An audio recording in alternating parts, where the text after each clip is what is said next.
The game has finished. West Ham United 2, Burnley 2. What a game. What an interesting game. Absolutely packed full of instant.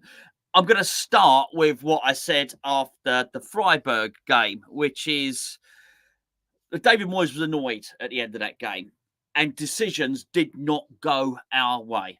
But we can spend a long time focusing on what went wrong with the decision making. The referee wasn't great. I felt, there was some VAR stuff did not go our way. But I don't want to sit here for the next 10, 15 minutes and tell you a story about utter rough justice, because the truth of the matter is Burnley were 2-0 up and they deserved to be. For the first half, certainly, Burnley were a better team. And had West Ham have played with the intent that we played with in the second half, and particularly towards the end of that game, then the referee and the VAR would have had nothing to do with it. And I was just annoyed at the end because Moyes was annoyed and he was sort of, you could see him focused and he was heading on towards the referee and obviously wanted to tell the referee about everything that he did wrong. Let me tell you now, David Moyes did an awful lot wrong there as well. So whilst I agree, he probably should have some words to say to the referee, he needs to have a good look at himself as well, because that was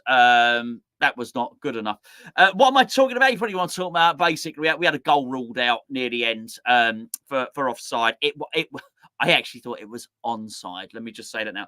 I'll get to that. Right, let me go back now and deal with everything in the order of which it happened. Right, okay. We were awful. I mean, the first half, the midfield did not function. Gareth Southgate was up there.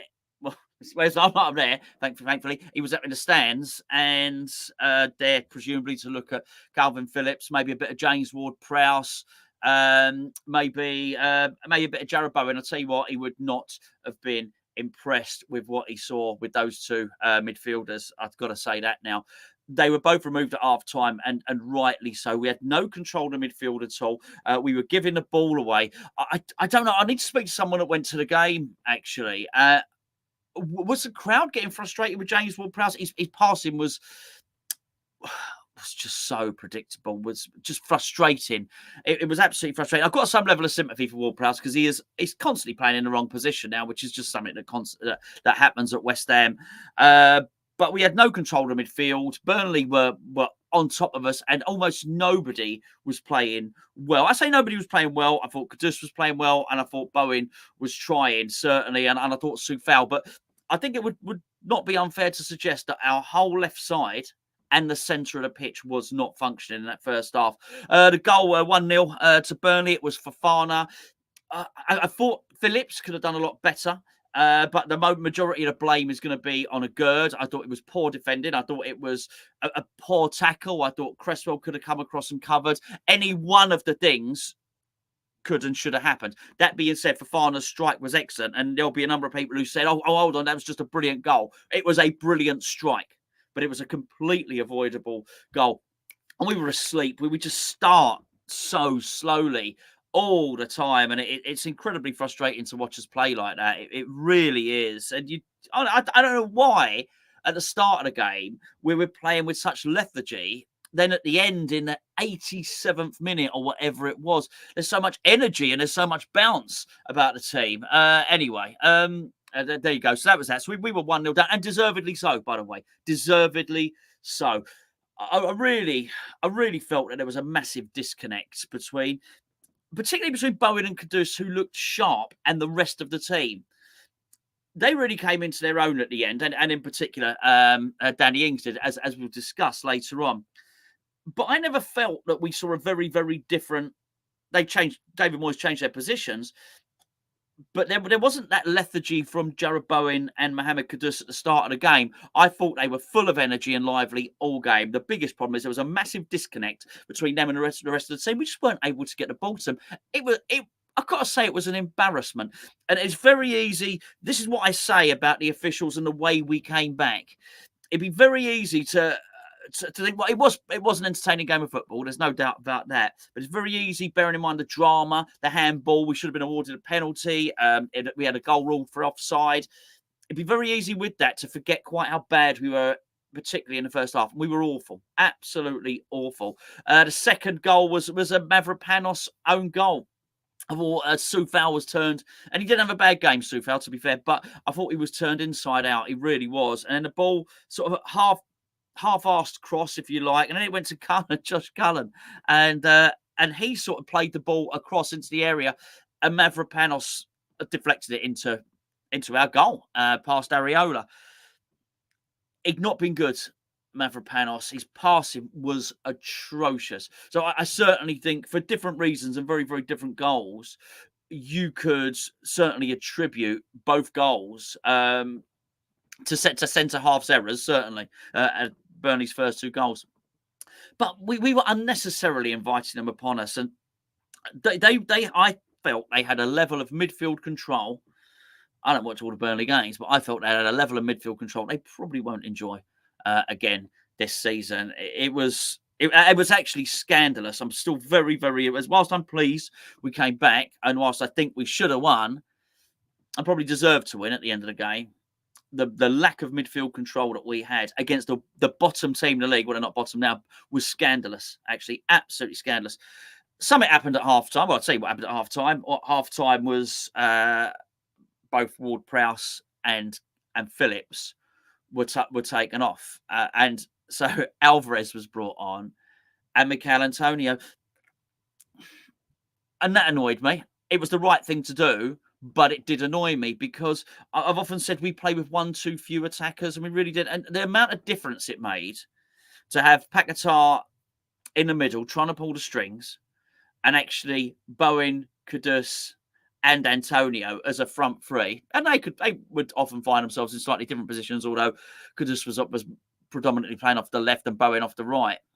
Just one more attacker, the amount of grief that gives an opposition. He does all this stuff, David Moyes. Sorry, I know I'm overly going on David Moyes, but he's annoyed. I know we haven't lost, but he's annoyed me today. He really has. He goes to all these trouble to make us tough to beat and to make us defensive. Yet, when we actually went and attacked, then we didn't concede any goals. We conceded the goals whilst we were being bloody defensive. Then we gave them something to think about. We were making their centre-backs nervous. They started picking up cards. The young goalkeeper, bless him, he was a bag of nerves. And you have to capitalise on that. You really do. And we started to. And at the very start of the first half, we had started with a press. Lucas Paqueta, sorry, very start of the second half, I meant to say. Lucas Paqueta, he dispossessed the geezer, the Burnley defender, advanced on goal, finished just clinically, neatly, left foot, passed it into the goal, really.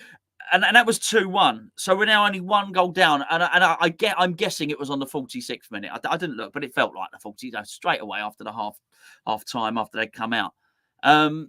You thought then, particularly the way that we'd gone at them, that we would win. I have to say, I thought we'd score a lot of goals. I was expecting the next goal to come in the next 5-10 minutes. Well, it didn't. It didn't come. And it's almost felt like we had 10 minutes of this intense. In fact, it must have been about 15 minutes. I remember looking up and I felt it had died down. After we come out for the second half, we'd scored this goal and we had a lot of momentum behind us. And I looked at the clock and I thought, 60 minutes. And I felt like it had died down. I felt like almost they'd seen us off. We were still attacking, but then they'd started to get some control. I never felt in that game we fully gained control of the field, but bringing Alvarez on did help. And because they had still had chances. Alvarez himself had to make a block. He had to make a block to stop which would have been a decent shot on goal. And even right at the end of the last final act of that game, and I'm jumping forward a little bit here, was actually Areola made a stop. He stopped a goal. That game could have been, it didn't deserve to be 3-2, but that could have been 3-2 Burnley. The last big incident of the game was I feel was a Burnley shot and then an Areola save. So we got some partial control of midfield back, but then it started to get towards sort of 80 odd minutes or something like that, and I'm thinking, you know what, I'm not sure we're going to get this, and I was thinking it could well be a Burnley 2-1. As I say, up probably past 80 minutes. So I think I've written down on my board 81st minute. Danny Ings was brought on as a substitute. Crazy stuff. Crazy stuff. Let me tell you that. I'm presuming a lot of you have seen the game anyway, but I'll just tell you what I sort of made of it. So Danny Ings, he came on, and then almost immediately, I think it was his first touch, Paqueta played this sort of looped left-footed, sort of dinked pass. And then I didn't even notice at the start. It was going to get called out for offside on VAR.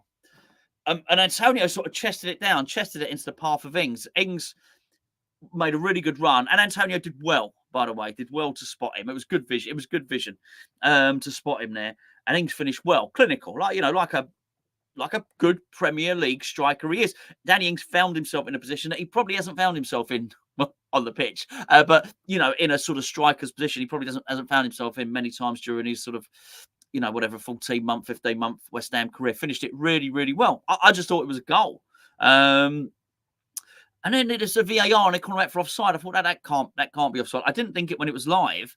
And then when they started to slow it down, I thought, oh no. And so I carried on writing. I took one look. Thought, no, he's not. I thought Souček was. If you see that freeze frame again, I thought Souček was, but I didn't ever feel that. But he wasn't interfering with play. So I thought they won't bother with him because he had nothing to do with the manoeuvre. As I say, came down, they chested it. Antonio chested it, and it went down to Danny Ings. I'm pretty sure that wasn't offside. I really don't know how they called that to be offside. And I know they drew the lines, but I think they drew the line wrong. So, yes, if you get one line the other side, then the computer will say, offside. But I think they drew the line wrong. I really do. As I say, I'm not claiming rough justice here because I think David Moyes could have impacted that game. But I think we were robbed a little bit there, it has to be said. Anyway, Danny Ings, it's what I like, good attitude, thinking I'm having none of that at all. Almost immediately, it was really good work from Kudus down the left. It was on the left wing. He sort of pulled the ball back, and Danny Ings had his back to goal, and he swiveled. It was an incredible sort of swivel turn, and a shot was brilliant. Great turn, great finish. It was a great goal from Danny Ings. That made it 2-2. I don't know. This is like the 93rd, 94th, maybe the 93rd minute, something like that. I'm not a million miles out. It was in it, injury time, that's for sure. So sort of we did it again. But I have to say, I certainly felt towards it. And Danny Ings was going to do that again. He had another swivel and another shot, this time from even further out. Is it the bar? What he did, so it was 8 minutes. He came on 80. Well, he's done just shy of 20 minutes on there, I guess. But whatever the 17 minutes he might have been on the pitch, he was sensational. He was absolutely sensational. It was a gird that went off, by the way, for Danny Ings to come on. And as it's going on, West Ham are getting more and more desperate. Moyes is getting more and more desperate and doing all this stuff. So we had loads of attackers on, and we probably should have got it. There was a hand. Well, actually, before I get to the handball call, just in the last 10 minutes, Souček had 2 half chances, maybe. And, we've seen what he can do with a half chance. So momentum was all with West Ham.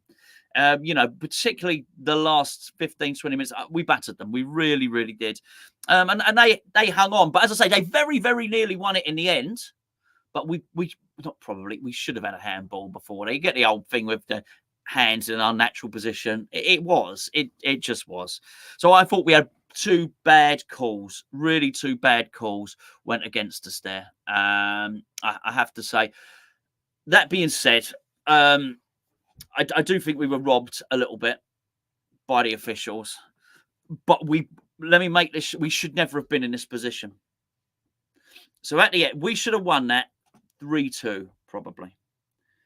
And yes, we were robbed by the official, but we should never have been in that position. So in the end, the officials, I felt, robbed us of victory.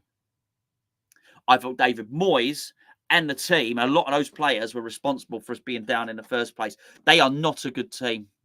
They're not. They're really not a good team. And I think they've got some decent players. I'm sure they'll be good. I'm sure they'll be good in the Championship again next year. I really do. But there's no way. That's points dropped today. That's points dropped. And, do not let it be said that the whole reason is just because of the officials.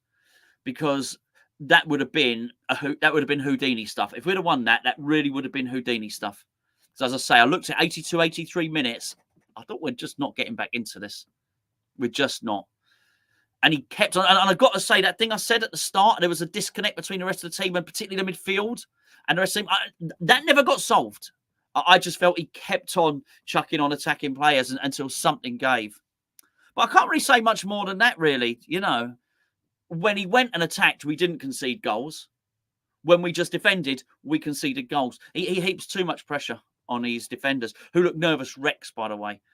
You know, Mavropanos, who did score an own goal, but even take that away, he was a nervous wreck. The amount of misplaced passes was absolutely crazy. But Moyes did make the right substitutions. I know I've criticised him, and he deserves a lot of criticism. I'm not happy. I'm not happy with a lot of the stuff that happened today, particularly from him. But I thought he called it right. I thought Phillips and Ward-Prowse at half time were shockingly bad. Shockingly bad. I really do. Anyway, yeah, he's got to sort something out. I think because there's I haven't given it much thought until now.